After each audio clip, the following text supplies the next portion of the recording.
नमस्कार। आज हम एक बहुत ही दिलचस्प किताब पर गहराई से बात करने वाले हैं। शशि थरूर की India Shastra reflections on the nation in our time. ये 2015 में आई थी और इसमें कई सारे निबंध हैं। हाँ, और ये किताब फोकस करती है 2014 के आम चुनावों के बाद जो भारत में बदलाव आ रहे थे, राजनीतिक, सामाजिक, सांस्कृतिक, खासकर मोदी सरकार के शुरुआती साल। तो आज हम इसी पर थोड़ी गहराई से चर्चा करेंगे। हमारे पास जो जानकारी है उसके आधार पर देखेंगे कि थरूर के मुख्य तर्क क्या थे, उनके विश्लेषण कैसे थे। तो चलिए शुरू करते हैं। सबसे पहले बात करते हैं 2014 के उस बड़े चुनाव की। जाहिर है बहुत बड़ा बदलाव था वो। स्रोत बताते हैं कि थरूर उसे सिर्फ एक पार्टी की जीत के तौर पर नहीं देखते, वो सीधे सीधे इसे ब्रांड मोदी की जीत मानते हैं। वो इसे भारतीय राजनीति में एक नए युग की शुरुआत भी कहते हैं, पर साथ में थोड़ी सावधानी बरतने की बात भी करते हैं। ये थोड़ा दिलचस्प है। इस बदलाव का क्या महत्व था और ये सावधानी क्यों? बिल्कुल। और देखिए यहाँ आकर्षक बात यही है कि थरूर कैसे इसे सिर्फ सत्ता परिवर्तन से आगे ले जाते हैं। वो इसे एक व्यक्ति केंद्रित राजनीति का उभार मानते हैं। ब्रांड मोदी शब्द का इस्तेमाल ही दिखाता है कि कैसे पॉलिटिकल कम्युनिकेशन बदल रहा था। ये सिर्फ पॉलिसी की लड़ाई नहीं थी, ये एक करिश्माई नेता और उनकी छवि की भी जीत थी। थरूर का इसे नए युग की शुरुआत कहना दिखाता है कि वो इसके दूरगामी असर देख रहे थे। अच्छा। लेकिन जो सावधानी की बात है वो शायद, जैसा स्रोत बताते हैं, इस तरफ इशारा करती है कि ये नया दौर अपने साथ कई अनिश्चितताएं भी लाएगा। चुनौतियां भी होंगी। बदलाव तो आ गया है, पर ये किधर ले जाएगा ये भी साफ नहीं था। शायद राह उतनी सीधी नहीं थी जितनी लग रही थी। हाँ, ये ब्रांडिंग और व्यक्तित्व का राजनीति पर इतना हावी होना, ये अपने आप में ही एक बड़ा चेंज था। और ये सावधानी वाली बात सोचने पर मजबूर करती है। शायद थरूर पहले से ही वो कॉम्प्लेक्सिटीज देख रहे थे जो आगे आने वाली थी। अच्छा, इसी राजनीतिक माहौल में थरूर एक और गहरे मुद्दे की तरफ इशारा करते हैं जो भारत की पहचान से जुड़ा है। वो धर्म के नाम पर बढ़ती राजनीति पर चिंता जताते हैं। कहते हैं कि भारत की जो बहुलतावादी पहचान है, जो डाइवर्सिटी है, उसके लिए खतरा हो सकती है। किताब में खास तौर पर हिंदुत्व बनाम भारतीयता की बहस पर जोर दिया गया है। ये तो काफी गहरा और संवेदनशील मुद्दा है। निश्चित रूप से। और ये बहस सीधी सीधी ये सवाल उठाती है कि भारत की आत्मा क्या है, नेशनल आइडेंटिटी क्या है। स्रोत बताते हैं कि थरूर हिंदुत्व, जिसे अक्सर एक सांस्कृतिक राष्ट्रवादी विचारधारा माना जाता है और कुछ हद तक राजनीतिक भी, और भारतीयता, जो भारत की संवैधानिक समावेशी पहचान पर जोर देती है, इनके बीच एक तनाव को महसूस कर रहे थे और उसे लिख रहे थे। उनके विश्लेषण के हिसाब से, और जैसा स्रोत बताते हैं, धर्म के आधार पर समाज का बंटना, वो जो समावेशी ताना बाना है, उसके लिए सीधी चुनौती है, जिस पर आप देखिए आधुनिक सेक्युलर भारत की नींव रखी गई थी। बिल्कुल। तो ये सिर्फ कोई पॉलिटिकल डिबेट नहीं है, ये सवाल भारत के सामाजिक और सांस्कृतिक भविष्य की दिशा तय करने वाला है। थरूर की चिंता, जैसा स्रोत बताते हैं, इसी बात पर है कि क्या ये तनाव भारत की जो अनेकता में एकता वाली बात है, उसे कमजोर कर देगा। बिल्कुल सही कहा। ये एक तरह से भारतीयता की परिभाषा का ही संघर्ष है, और ये संघर्ष तो आजादी के बाद से ही अलग अलग शक्लों में चलता रहा है। ये देखना अहम है कि थरूर उस खास दौर में इस तनाव को कैसे देख रहे थे। अच्छा, अब सरकार बनने के बाद वादों और नारों की बात करते हैं। वो भी बहुत अहम होते हैं।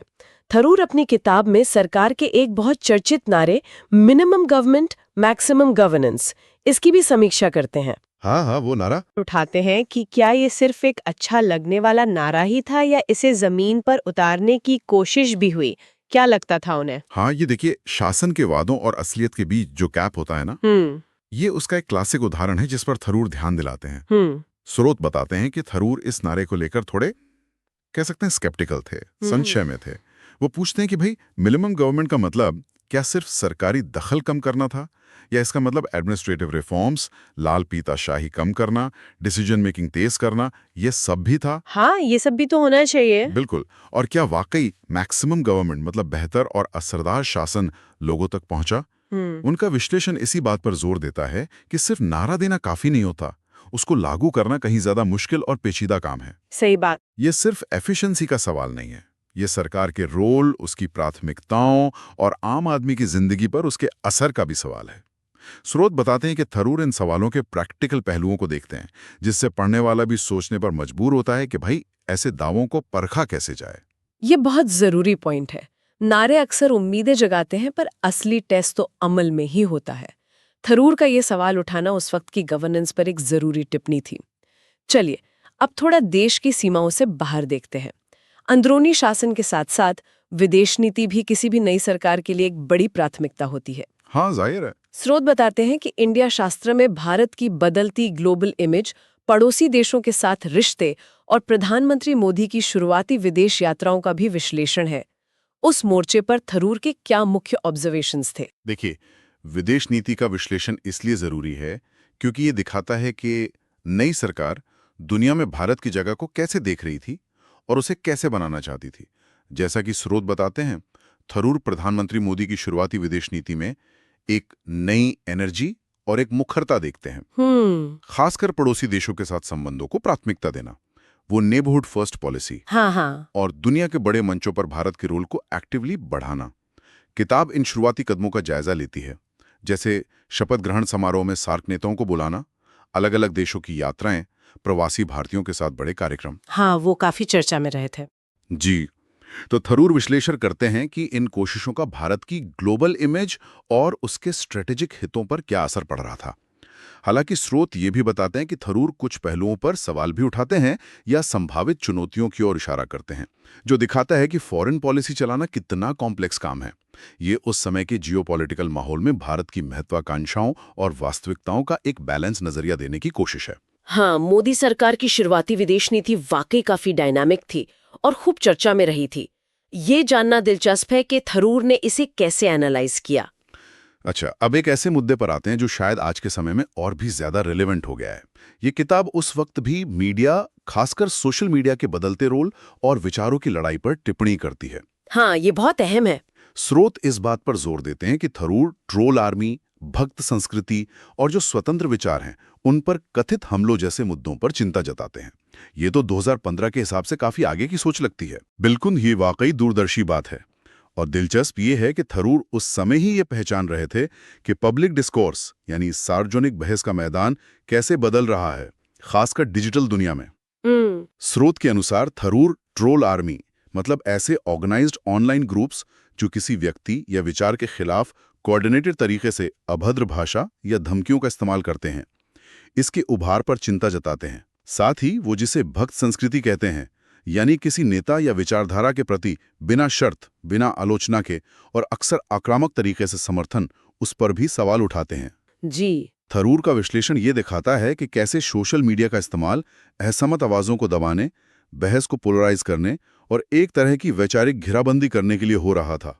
स्रोत के मुताबिक थरूर इस बात पर चिंता जताते हैं कि इससे स्वतंत्र विचारों, तर्कपूर्ण बहस और आलोचनात्मक आवाजों के लिए स्पेस सिकुड़ रहा है, जो किसी भी हेल्दी डेमोक्रेसी के लिए बहुत जरूरी है। बिल्कुल। ये दिखाता है कि विचारों का संघर्ष सिर्फ किताबों या सेमिनारों तक सीमित नहीं रहा, बल्कि ऑनलाइन दुनिया में कड़वी हकीकत बन चुका था। ये तो आज की एक बहुत बड़ी सच्चाई है। और ये जानना कि थरूर ने इसे इतनी जल्दी समझ लिया था, उनकी राजनीतिक समझ को दिखाता है। सोशल मीडिया ने तो बातचीत के तरीके और माहौल को पूरी तरह बदल ही दिया है। अब जब सत्ता पक्ष इतना मजबूत दिख रहा था, जैसा कि 2014 के नतीजों ने दिखाया, तो विपक्ष की भूमिका और भी अहम हो जाती है। हाँ, बिल्कुल। थरूर, जो खुद कांग्रेस पार्टी से जुड़े हैं, इस पर भी सोचते हैं। स्रोत के अनुसार किताब में कांग्रेस पार्टी की कमजोरियों पर आत्ममंथन किया गया है और एक मजबूत, असरदार विपक्ष की नई भूमिका की जरूरत पर जोर दिया गया है। इस बारे में उनका क्या कहना था? देखिए, लोकतंत्र में संतुलन के लिए एक मजबूत और जिम्मेदार विपक्ष का होना बहुत जरूरी है। हाँ। स्रोत बताते हैं कि थरूर पार्टी के अंदर के व्यक्ति होते हुए भी 2014 की बड़ी हार के बाद कांग्रेस के सामने जो चुनौतियां थीं और उसकी जो संगठनात्मक और वैचारिक कमजोरियां थीं, उन पर ईमानदारी से सोचते हैं, आत्मनिरीक्षण करते हैं। वो सिर्फ सरकार की आलोचना करने वाला विपक्ष नहीं चाहते, बल्कि एक ऐसा विपक्ष जो ठोस विकल्प दे सके, जो जनता के मुद्दे असरदार ढंग से उठाए और सरकार को जवाबदेह बनाए। एक रचनात्मक विपक्ष। जी, उनका विश्लेषण इस बात पर जोर देता है कि विपक्ष को सिर्फ अपने पुराने दिनों की सफलताओं पर निर्भर रहने की बजाय भविष्य के लिए एक नई विजन और स्ट्रैटेजी बनाने की जरूरत है। ये उस समय के राजनीतिक माहौल में एक जरूरी आवाज थी, जो विपक्ष को उसकी भूमिका और जिम्मेदारियों की याद दिला रही थी। स्रोत के अनुसार थरूर मानते हैं कि एक सशक्त विपक्ष के बिना लोकतंत्र एक तरफा हो सकता है। इसलिए विपक्ष को अपनी भूमिका को फिर से परिभाषित करने और मजबूत करने की तुरंत जरूरत थी। ये एक बहुत जरूरी पहलू है। एक असरदार लोकतंत्र सिर्फ मजबूत सरकार से नहीं बनता, बल्कि एक सजग और रचनात्मक विपक्ष से भी बनता है। थरूर का अपनी ही पार्टी पर यह आत्मचिंतन वाकई ध्यान देने लायक है। तो कुल मिलाकर हमने इंडिया शास्त्र के कई अहम पहलुओं को छुआ, जैसा कि हमारे पास उपलब्ध जानकारी से पता चलता है। 2014 के बाद का बदलता राजनीतिक नज़ारा और ब्रांड मोदी का वो फिनोमिनन, धर्मनिरपेक्षता और हिंदुत्व के बीच बढ़ती बहस, हाँ, मिनिमम गवर्नमेंट मैक्सिमम गवर्नेंस जैसे नारों की जमीनी हकीकत, नई सरकार की विदेश नीति की शुरुआती दिशा, बिल्कुल। मीडिया और खासकर सोशल मीडिया के जरिए विचारों का बदलता युद्ध क्षेत्र, और आखिर में एक मजबूत विपक्ष की जरूरत और कांग्रेस पार्टी का वो आत्ममंथन। ये किताब, जैसा स्रोत बताते हैं, उस दौर के भारत को समझने की एक कोशिश है, जिसमें कई पेचीदा सवाल उठाए गए हैं। बिल्कुल। और अंत में ये किताब पढ़ने वाले के सामने एक बड़ा बुनियादी सवाल छोड़ जाती है, जिसे स्रोत भी हाईलाइट करते हैं। भारत को आखिर किस दिशा में जाना चाहिए? ये सिर्फ कोई अकादमिक सवाल नहीं है, ये एक लगातार चलने वाला राष्ट्रीय मंथन का विषय है, जो शायद हमेशा बना रहेगा। स्रोत के अनुसार ये पुस्तक सिर्फ एक राजनीतिक विश्लेषण का दस्तावेज नहीं है, बल्कि ये गंभीर पाठकों और जागरूक नागरिकों को भारत के वर्तमान और भविष्य पर गहराई से सोचने के लिए उकसाती है। सही कहा। ये उन अलग अलग ताकतों, विचारधाराओं और तनावों को समझने में मदद कर सकती हैं जो आज भी भारत के रास्ते को आकार दे रहे हैं और जिनके बीच देश अपना संतुलन तलाश रहा है। ये एक ऐसी चर्चा है जो किताब के छपने के इतने साल बाद भी उतनी ही प्रासंगिक बनी हुई है।